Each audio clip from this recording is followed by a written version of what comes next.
We're the United States of America, the country that has developed the most advanced technology in the world. Like from a laboratory in Texas, we can control the Mars rover that's 140 million miles away. You can drive it around Mars. But you're telling me we can't count votes in a timely fashion? Now, some of you are wondering whether it's worth it for the Trump campaign to launch legal battles in states like Pennsylvania, Michigan, Georgia, Nevada.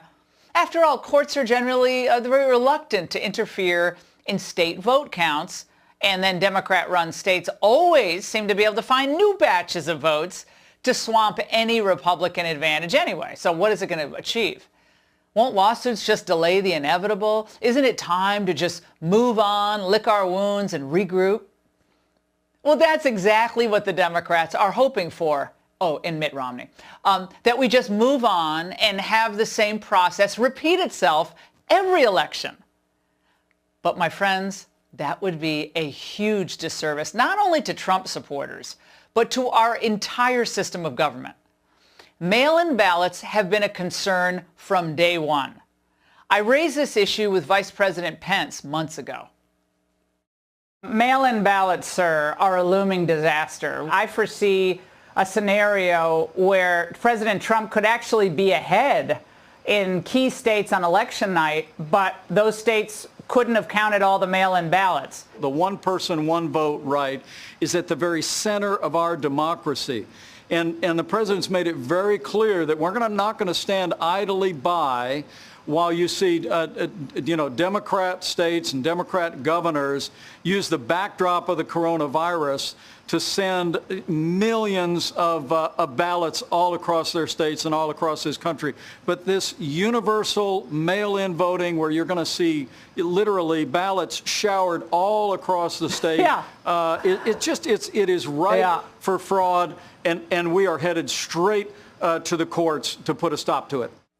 And straight to the courts they went. Now, look, we've all heard the stories. Friends who received multiple ballot applications, others receiving ballot applications from multiple states where they used to live, or applications for dead relatives. I know some of those instances personally. But that was just the tip of the iceberg. And again, we all saw this coming. President Trump saw this coming. Here's some of what has already been reported. A Michigan state senator posted this video online, purportedly showing a GOP poll observer being thrown out by election officials. Note the reaction from the poll workers.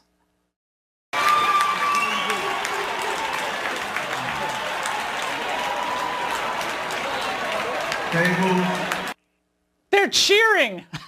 No concern there, right? Cheering every time we have someone escorted out of the room who's supposed to be watching what's going on. Likewise, Philadelphia's city attorney, an avowed anti-Trumper, refused to comply with a court order presented to her by Trump's legal team. I don't understand what needs to be evaluated. As soon as we can. So someone will respond to you in writing or come down and talk to you? No, the order's pretty clear. I've been a lawyer for 30 years. Can you tell us what's unclear about it? The city is evaluating it, and I can't tell you anything more than that. I don't understand why 8 attorneys need to evaluate this order. My clients' representatives are to be within 6 feet of the process. We have read the order, and we are complying with the order, and we will discuss it with you in a bit. After we keep counting more votes and erode President Trump's advantage. Unbelievable. Now, this comes as no surprise, then, that all over Philly, GOP attorneys tasked with observing the polls reported being blocked from entering ballot counting sites. Why are they blocking them? What are they hiding? And out west, things are just as troubling. 2 days ago, the attorney general there from Arizona found 18 unopened ballots hidden under a rock. Now, those ballots have since been returned, but it just shows you how vulnerable mail-in voting is to be tampered with. If that doesn't convince you, check out what's happening in Nevada. The GOP believes that Clark County officials have counted thousands of mail-in ballots from dead people and people who no longer live there. The party has also fielded thousands of complaints from voters, including Jill Stokey, who claimed this happened to her. In years past, I always voted in person. This time, they mailed out the ballot and somebody took my ballot. They also took the ballot of my roommate. Guaranteeing the integrity of our vote is necessary for both parties. Vice President Biden says let every vote count, but that's foolish and would be illegal, as state laws require that certain parameters be met for voter eligibility. I couldn't go vote tonight if I wanted to. Should that vote count? In other words, we should ensure that every legal vote counts, to be specific and correct. Every improper vote cancels out a legal vote on the other side. That must never be allowed to happen.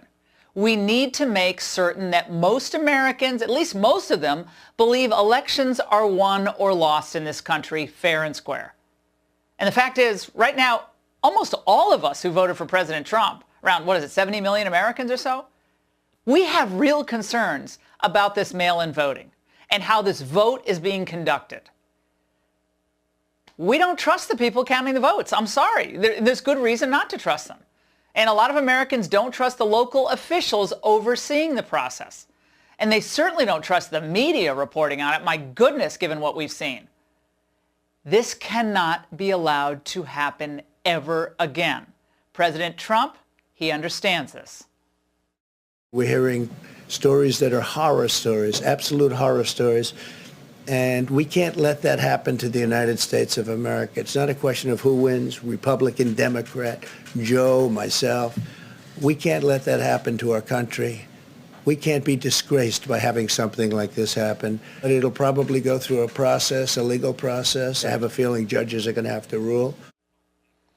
Unless something highly unusual happens, Americans should always know the winner of the election on election night or maybe the next morning.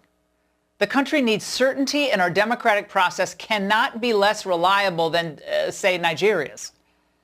That's why the Trump campaign is fighting. But they're not just fighting for him. They're fighting for us, so that generations from now, this election isn't going to be remembered as just another sad example of elite corruption, but as a moment when we were diligent about getting to the truth. Democracy is sometimes messy. It sometimes requires a little patience as well. But that patience has been rewarded now for more than 240 years with a system of governance that's been the envy of the world. I ask everyone to stay calm, all the people to stay calm. Calm? Do we really think that if the positions were reversed, if Biden was seeing his lead evaporate hour by hour, that his supporters, given what they did this summer, would be calm? There's not enough plywood on the East Coast to protect Washington and Baltimore from the damage they'd do. So spare me, Mr. Vice President. Conservatives don't rush into the streets to fight. We're simply asking for an impartial review of what's happening. And frankly, that's our right. Frankly, it's our duty when we have hundreds of thousands of ballots dumped in key states in batches after election night. President Trump received more votes than any Republican presidential candidate in history, and he attracted the highest turnout among non-white voters in 60 years. Now, he was able to do this not because he gave in and gave up when the going got tough, but because he knew how to fight for first principles. It's about time we had a Republican who knew how to fight. He stood up for working class Americans instead of selling them out to multinational interests. And now, it's our turn to stand up for him.